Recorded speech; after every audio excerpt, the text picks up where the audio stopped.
Po ja vlen kosto përfitim profesor për shembull në një fshat i cili mund të ketë vetëm 2 nxënës për mësuesin që të shkojë nga qendra urbane aty rrethi, pikërisht pa ata 2 nxënës apo. Prandaj sistemi është bërë akoma më sfidant se ç'ishte para 20 viteve. Është shumë më sfidant. Cila është zgjidhja që do gjesh? Këta nxënës kanë të drejtën elementare, është drejtë elementare kushtetuese dhe bën pjesën e drejta njeriu që të marrë një arsim normal. Ja siguron do të gjesh mënyrat.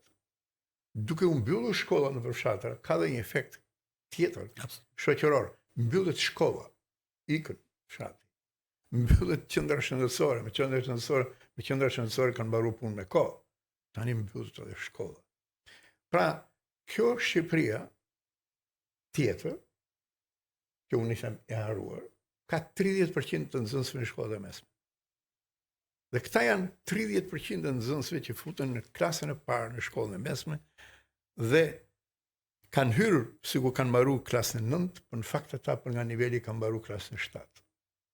Nuk kanë shans që ta kompensojnë këtë propametje më as në arsimin e mesëm, dhe kështu vijon kjo.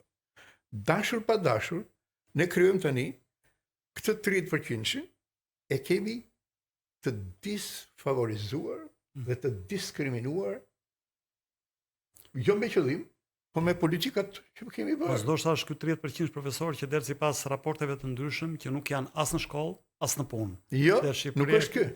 Këta janë në shkollë. Sepse ky raporti, ky është tjetër gjë.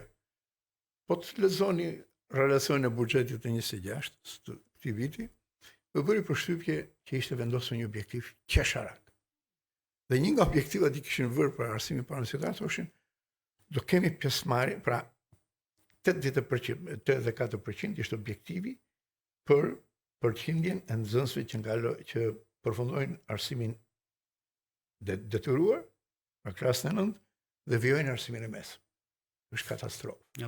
Në qoftë se ti je një vend që aspiron për të pranuar në Bashkimin Evropian 29, 30, 28 e këtu me radhë dhe vëmë disa vite, që shohim se kur do të jetë realisht, por ne jemi në atë rrugë.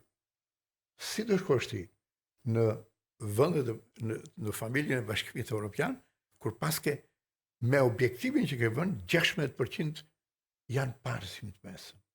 Por në këtë shekull, a mund të imagjinohet një i ri, një e re, që nuk ka kryer arsim të mesëm?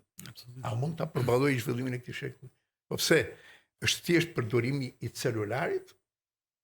Kjo është dia, kjo është teknologjia, po si përdoret ky celulari, ta e di në mënyrë kështu empirike. Po si mund përdoret nesër ChatGPT-ja, inteligjenca artificiale me dobi, se si mund përdoret me dobi, të e din njerëz të shkolluar. Dhe këta duhet të kenë informim minimal. Absolutisht, dhe më dolët të pyetja e radhës, si të bëhet e mundur një sistem rankimi, një sistem, po flas gjithmonë për arsimin para universitar, natyrisht blende për arsimin e lartë, një sistem cilësie, sepse ne duket se kemi provuar të gjitha mënyrat dhe na kanë dështuar. Pra kemi provuar provimet hyrëse në universitet dhe na dështoi si model. Kemi provuar maturën shtetërore, shpeshherë del teza rrjedh dhe në media përpara se nxënësit të ketë mundësinë të ulet apo dalin shkolla periferike, shumë më mirë nga shkolla të cilat kanë një kontroll cilësie më të madh. Kush është ndoshta ai grali i shenjtë apo formula Deux ex machina e cila do na çonte drejt një arsimi cilësor dhe do na reduktonte numrin e alfabetizmit funksional? Mësuesi 1 dhe shkolla normale 2. Shqiptarët janë popull arsimdashës. Ne bëjmë pjesë në vendet që familjet shqiptare bëjnë pjesë në për nga investimi që bëjnë familjet shqiptare për arsimin e fëmijëve, Shqipëria është lart fare. Dhe ka kompensuar atë që shteti, shoqëria dhe politika nuk e ka bërë prioritet arsimit. Mësuesi, në qoftë se ne në çdo shkollë nuk do krijojmë kushte normale për shkollim. Kushte normale. Dhe ju i njihni raportet. Dhe ne nuk kemi kushte normale për shkollim në Shqipëri. Për fat keq.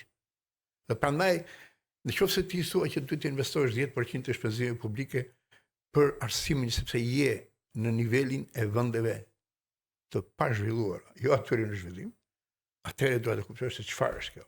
Të investosh që shkolla të jetë minimumi si shtëpia normale që e ka ngrojen, e ka ujin, ulen, dëgjojnë, shojnë mirë, kanë dritë mjaftueshme, e shojnë drasën, përdorin disa mjetet domosdoshme.